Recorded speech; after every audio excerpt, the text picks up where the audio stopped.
जय माता दी बंधु। नमस्कार, सत श्री अकाल, आदाब। स्वागत है आपका हमारे चैनल सपनों की उड़ान में। और हम आज पढ़ेंगे भक्ति काल में कृष्ण काव्य को। हाँ, पहला देखिएगा, सुदामा चरित किसकी रचना है? नंददास की, कृष्णदास की, नरोत्तम दास की, सूरदास की। तो ये नरोत्तम दास की है। व्याख्या देखिएगा, सुदामा चरित नरोत्तम दास की रचना है। यह ब्रज भाषा में रचित खंड काव्य है। सुदामा चरित के संबंध में शुक्ल जी ने कहा है, यद्यपि यह छोटा है पर इनकी रचना बहुत ही सरस और हृदय गृहिणी है और कवि के भावुकता का परिचय देती है। भाषा भी बहुत परिमार्जित और व्यवस्थित है। नरोत्तम दास जी द्वारा रचित अन्य ग्रंथ ध्रुवचरित, नाम संकीर्तन, विचारमाला आदि है। सुदामा चरित जो है ये नंददास के भी है। अगला देखिएगा आप लोग, निम्नांकित में से अष्टछाप के कवि नहीं है। कौन नहीं है? सूरदास, रैदास, नंददास, कुंभनदास। तो ये रैदास जो हैं ये नहीं है। रैदास नहीं है अष्टछाप कवि के। रैदास अष्टछाप के कवि नहीं है। रैदास भक्ति काल के अंतर्गत ज्ञान श्रेय शाखा के संत कवि हैं। गोस्वामी विट्ठलनाथ ने 1565 ईस्वी में 4 वल्लभाचार्य और 4 अपने शिष्यों को मिलाकर अष्टछाप की स्थापना की थी। वल्लभाचार्य के कुल 84 तथा विट्ठलनाथ के 252 शिष्य हैं। अष्टछाप के प्रमुख कवि निम्नलिखित हैं: कुंभनदास, सूरदास, परमानंद, कृष्णदास, गोविंद स्वामी, छीत स्वामी, चतुर्भुज दास और नंददास। कुंभनदास प्रथम अष्टछापी कवि थे। ये जाति के क्षत्रिय थे। कुंभनदास जो है ये प्रथम अष्टछापी कवि थे और ये जात के क्या थे? क्षत्रिय थे। विट्ठलनाथ ने सूरदास को पुष्टि मार्ग का जहाज कहा है। सूरदास को पुष्टि मार्ग का जहाज किसने कहा है? तो विट्ठलनाथ ने। परमानंद ने परमानंद सागर, दान लीला और ध्रुवचरित जैसे ग्रंथों की रचना की है। नंददास को जड़िया कहा गया है। अगला देखिएगा क्वेश्चन, स्वामी हरिदास द्वारा प्रवर्तित संप्रदाय कौन है? राधा वल्लभ संप्रदाय, सखी संप्रदाय, निम्बार्क संप्रदाय, इनमें से कोई नहीं। तो सखी संप्रदाय जो है ये स्वामी हरिदास द्वारा प्रवर्तित संप्रदाय है। ये बी ऑप्शन बी सही है। देखिएगा व्याख्या, स्वामी हरिदास द्वारा प्रवर्तित सखी संप्रदाय है। स्वामी हरिदास ने वृंदावन में निम्बार्क मत के अंतर्गत सखी संप्रदाय या टट्टी संप्रदाय की स्थापना की। स्वामी हरिदास अकबर के दरबारी कवि तानसेन के गुरु थे। हरिदास किसके गुरु थे? तो तानसेन के। ये अकबर के दरबारी कवि हैं। सखी संप्रदाय में निकुंज बिहारी भगवान कृष्ण को सर्वोपरि माना गया है। स्वामी हरिदास के 2 ग्रंथ प्राप्त हैं, सिद्धांत के पद और केलीमाला।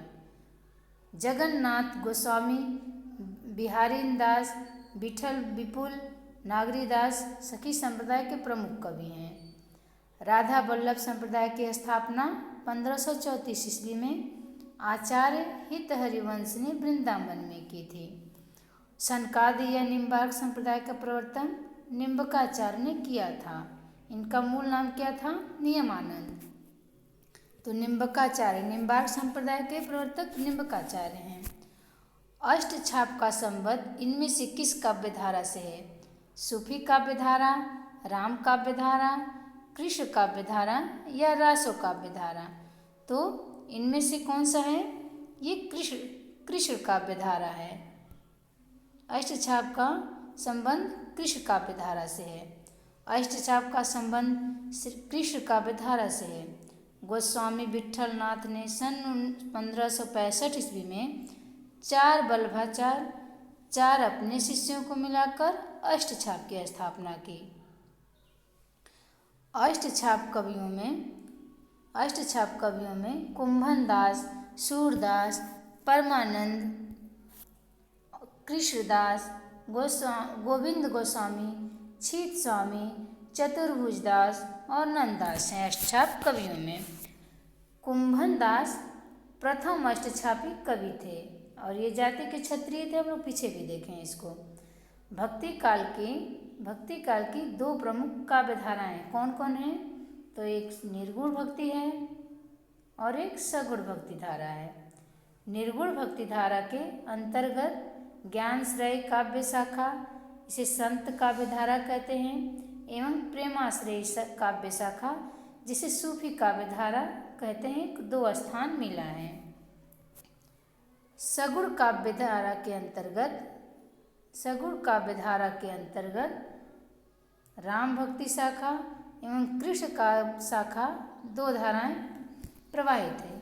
सगुण काव्य धारा के अंतर्गत राम भक्ति शाखा एवं कृष्ण शाखा नामक 2 धाराएं हैं। रासो काव्य आदिकाल से संबंधित है।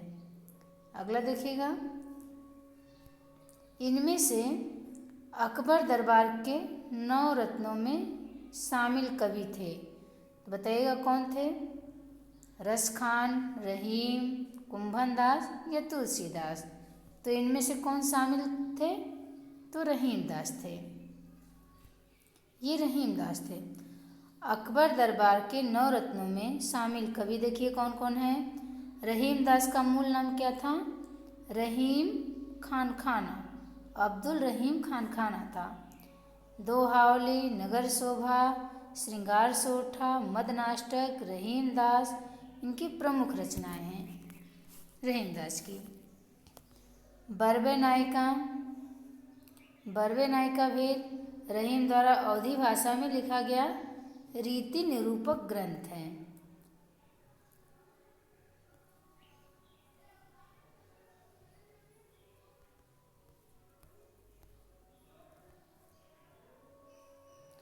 अकबर ने अपनी सत्ता के सुदृढ़ीकरण हेतु 9 विद्वानों की नियुक्ति की है।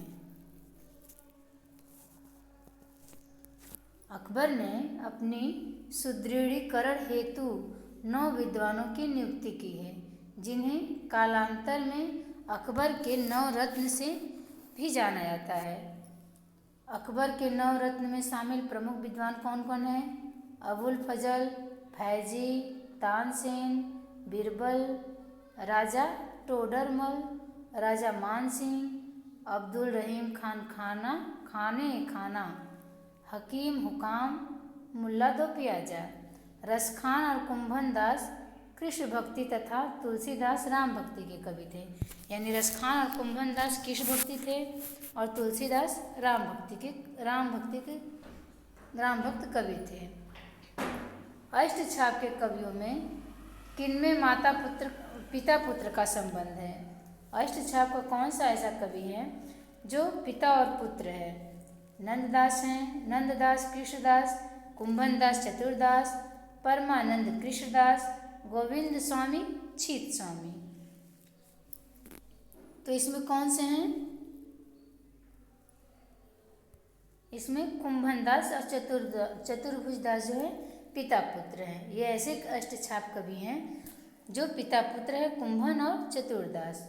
व्याख्या देखिएगा, अष्टछाप के कवियों कुंभनदास चतुर्भुजदास के पिता पुत्र का संबंध था।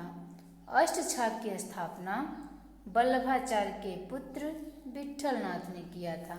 किसने किया था अष्टछाप की स्थापना? तो वल्लभाचार्य के पुत्र विट्ठलनाथ ने। विट्ठलनाथ ने श्रीनाथ मंदिर में 8 पहर भगवान की भक्ति के गुणगान हेतु सन 1565 ईस्वी में अष्टछाप की स्थापना की। अष्टछाप की स्थापना कब की? 1565 ईस्वी में विट्ठलनाथ ने। इसमें 4 वल्लभाचार्य के शिष्य थे, जिनमें कुंभन, सूरदास, परमानंद दास, कृष्णदास थे और 4 विट्ठलनाथ के शिष्य थे, जिनमें गोविंद स्वामी, छीत स्वामी, चतुर्भुज दास और नंददास प्रमुख थे विट्ठल के।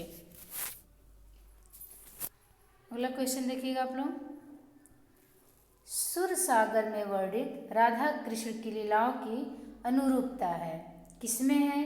भागवत के 12 स्कंद में, भागवत के 2 स्कंद में, भागवत के 8 स्कंद में, भागवत के 9 स्कंद में। तो भागवत के 12 स्कंद में सुर सागर में वर्णित राधा कृष्ण की लीलाओं की अनुरूपता है। अब व्याख्या देखिएगा आप लोग। सूरदास में वर्णित राधा कृष्ण की लीलाओं की अनुरूपता भागवत के 12 स्कंद से है। सूरसागर ब्रजभाषा में महाकवि सूरदास के कीर्तन पदों का सुंदर संकलन है। सूरसागर ब्रजभाषा में है और ये कीर्तन पदों का सुंदर संकलन इसमें है। सूरसागर के 2 रूप मिलते हैं। सूरसागर कितने मिलते हैं रूप? 2। एक संग्रहात्मक और संस्कृत भागवत के अनुसार 12 स्कंधात्मक। एक संग्रहात्मक है और एक संस्कृत भागवत के अनुसार 12 स्कंधात्मक है। सूरसागर को विभिन्न विद्वानों ने सर्वसम्मति से क्या कहा है? तो गेय मुक्तक काव्य कहा है। विभिन्न विद्वानों ने क्या कहा है? गेय मुक्तक काव्य। सुदामा द्वारा रचित 25 ग्रंथ बताया जाता है सूरसागर के, जिसमें 3 ही उपलब्ध हैं। एक सूरसागर, दूसरा सुरसरावली, तीसरा साहित्य लहरी। देखिएगा नंददास के व्यक्तित्व एवं कृतित्व के संबंध में कौन सा कथन सही नहीं है? कौन सा सही नहीं है बताइएगा। वे गोस्वामी विट्ठलनाथ के शिष्य थे।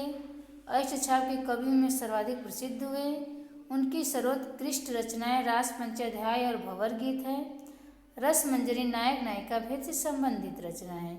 तो ये कौन सा सही है? इसमें बी ऑप्शन, इसमें बी सही है। अष्टछाप के कवियों में वे ही सर्वाधिक प्रसिद्ध हैं, ये कथन सही नहीं है। व्याख्या देखिएगा। दिए गए कथनों में अष्टछाप के कवियों में वे ही सर्वाधिक प्रसिद्ध हैं सही नहीं है। नंददास सर्वाधिक प्रसिद्ध नहीं है। नंददास ब्रजभाषा के कवि थे। वे वल्लभ संप्रदाय के अष्टछाप कवियों में से एक प्रमुख कवि थे तथा गोस्वामी विट्ठलनाथ के शिष्य।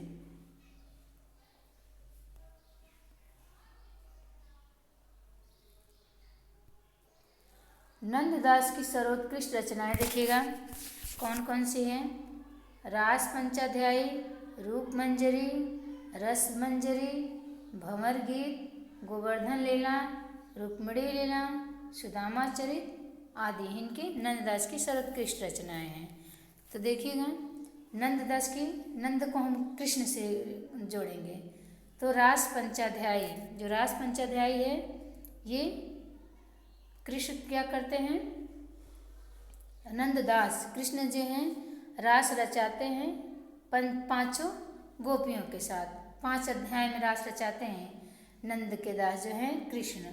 और रूप मंजरी, इनका रूप इतना सुंदर है कि लोग देखने के लिए मंजर लगा देते हैं रूप मंजरी। और इनको भी रस मंजरी, नंददास को रस में हमेशा लीन रहना चाहते हैं तो रस मंजरी। भंवर गीत, नंददास यानी कृष्ण के इर्द गिर्द भंवर गीत गाती हैं कौन? गोपियाँ।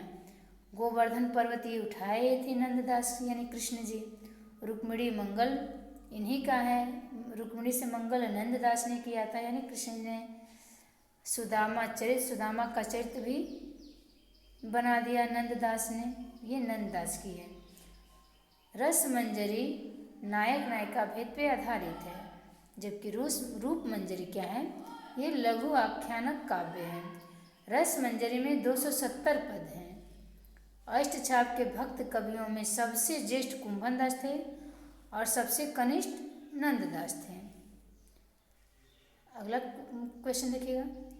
किस आचार्य के दार्शनिक सिद्धांत को भेदाभेदवाद के नाम से भी जाना जाता है? रामानुजाचार्य, निम्बकाचार्य, मध्वाचार्य या विशुल स्वामी? किसको जाना जाता है? निम्बकाचार्य को जानता है भेदाभेद के नाम से। व्याख्या देखिएगा, निम्बकाचार्य के द्वैताद्वैतवाद दार्शनिक सिद्धांत को भेदाभेद के नाम से भी जाना जाता है। निम्बार्क संप्रदाय वैरागियों के 4 संप्रदायों में अत्यंत प्राचीन है। इस संप्रदाय को देखिए और क्या क्या कहा गया है।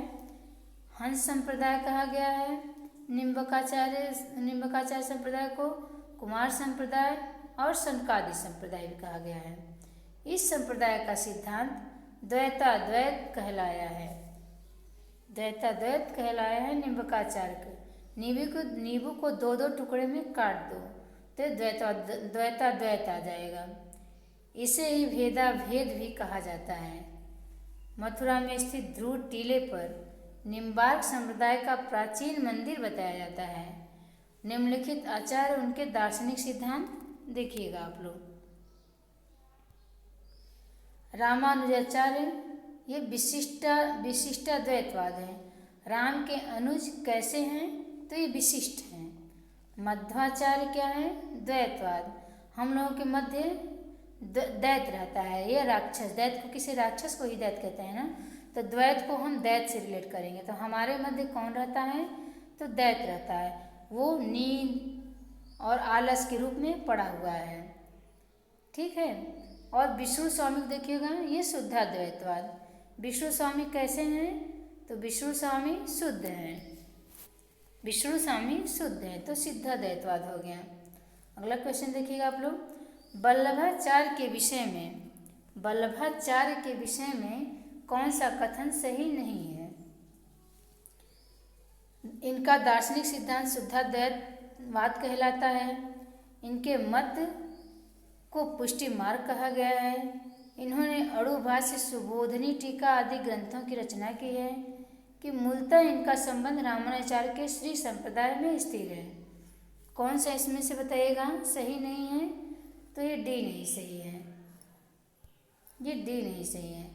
मूलतः इनका संबंध रामानुजाचार्य के श्री संप्रदाय से स्थिर, ये गलत है। और ये तीनों सही है। व्याख्या देखिएगा आप लोग।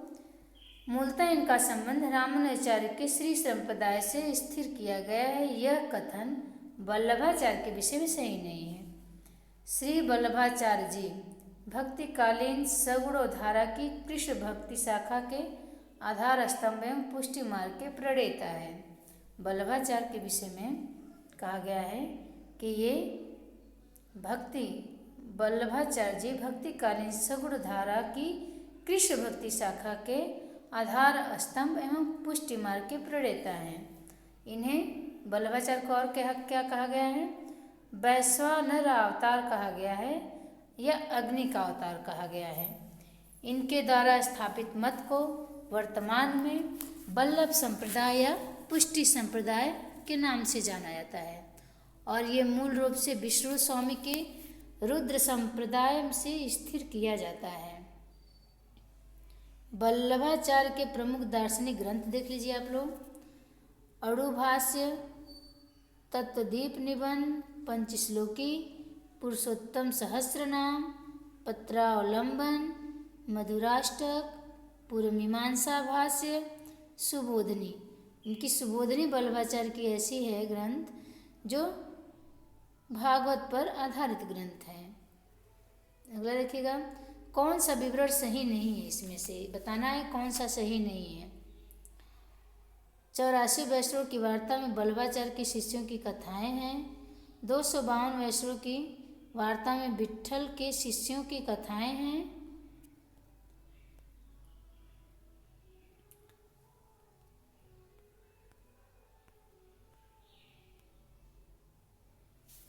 उक्त दोनों वार्ताएं गोस्वामी विट्ठल द्वारा लिखी गई हैं। इन वार्ताओं में प्राचीन भाषा गद्य का रूप मिलता है। इसमें से बताना है, क्या बताना था, कौन सही नहीं है। हाँ, कौन सा विवरण सही नहीं है तो इसी वाला सही नहीं है। उक्त दोनों वार्ताएं गोस्वामी विट्ठल द्वारा लिखी गई, ये सही नहीं है। विवरण व्याख्या देखिएगा। दिए गए विवरणों में उपयुक्त दोनों वार्ताएं गोस्वामी विट्ठल की नहीं है। जो 84 वैष्णव की वार्ता थी और एक और था, उस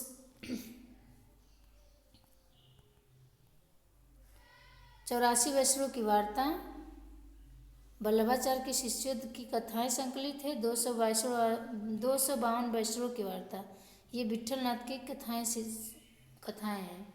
ये दोनों वार्ताएं जो हैं गोस्वामी विट्ठल की नहीं है।